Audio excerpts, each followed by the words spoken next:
warahmatullahi wabarakatuh. Perkenalkan, nama saya Hinaika Arumsari dengan NIM J1A12152 dari kelas C Kesmas. Di sini saya akan menjelaskan bagaimana hubungan pola makan yang tidak teratur mengakibatkan penyakit gastritis pada mahasiswa.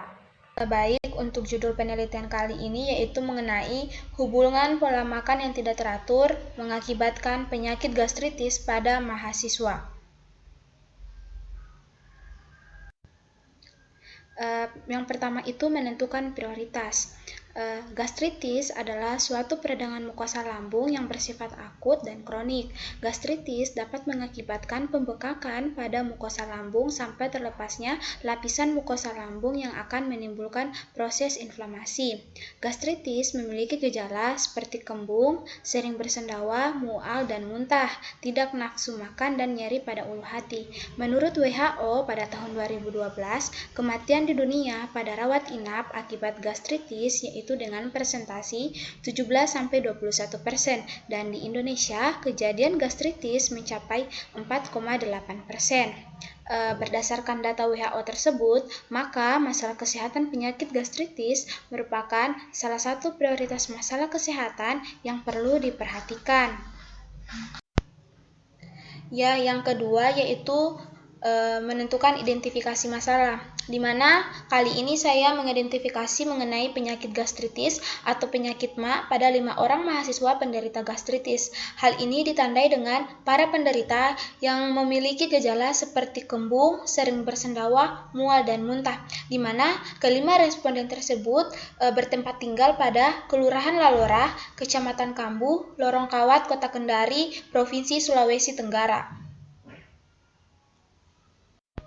Nah, selanjutnya yaitu rumusan masalah pada penelitian kali ini, di mana rumusan masalahnya yaitu bagaimana hubungan pola makan yang tidak teratur mengakibatkan penyakit gastritis pada mahasiswa, dan tujuannya untuk mengetahui hubungan pola makan yang tidak teratur mengakibatkan penyakit gastritis pada mahasiswa. Berikutnya hasil identifikasi, di mana seperti yang terlihat pada slide ini adalah identitas responden, di mana responden pertama dan responden kedua yaitu berumur 19 tahun, dan responden ketiga dan keempat berumur 18 tahun, dan responden kelima berumur 17 tahun, di mana kelima responden ini berpendidikan S1 atau strata 1 dan pekerjaannya yaitu mahasiswa. Baik, berikut ini adalah lampiran kuesioner yang saya berikan kepada para responden, di mana terdiri dari beberapa bagian. Bagian yang pertama yaitu mengenai karakteristik, di mana karakteristik itu memuat pertanyaan seperti umur, jenis kelamin, apakah penderita itu merokok, dan lain-lain. Dan yang kedua mengenai bagian pengetahuan, di mana memuat pertanyaan tentang seperti apa yang diketahui tentang gastritis, apa saja gejala gastritis, dan apa saja penyebab gastritis, serta pertanyaan-pertanyaan lainnya.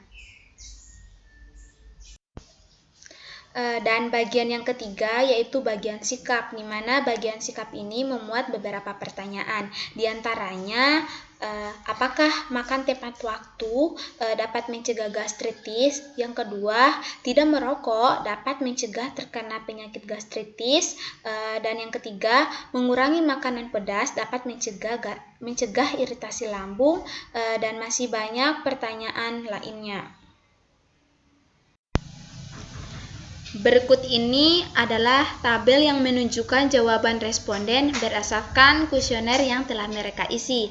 Berdasarkan jawaban responden tersebut, dapat kita ketahui bahwa kelima responden mengalami gastritis akibat pola makan yang tidak teratur.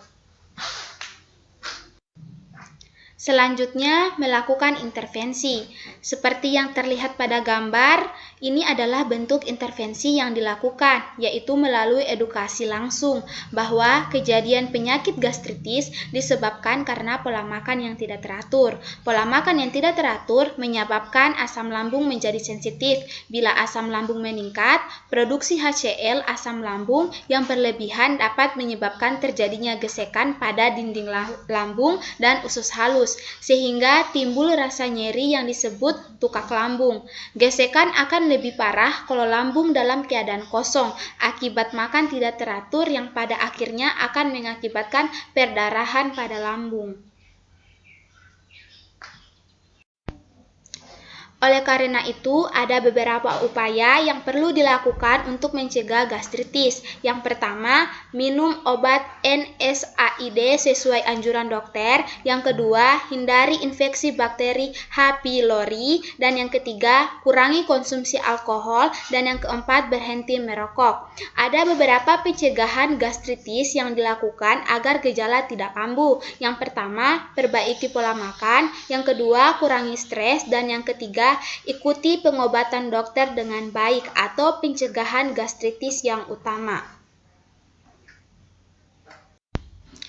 Dan selanjutnya, evaluasi. Setelah melakukan intervensi pada responden atau penderita gastritis melalui edukasi, mereka mengaku mulai melakukan perubahan dengan lebih memperhatikan pola makan, serta mereka mengaku mulai mencari informasi lebih terkait mengenai penyakit gastritis. Selain itu, mereka juga mengaku bahwa ada manfaat yang mereka rasakan seperti mengatur pola makan, memberikan efek yang cukup baik, seperti meningkatkan mood menjadi lebih positif dan memacu energi dan semangat baru menjalani aktivitas tanpa harus merasakan nyeri pada lambung.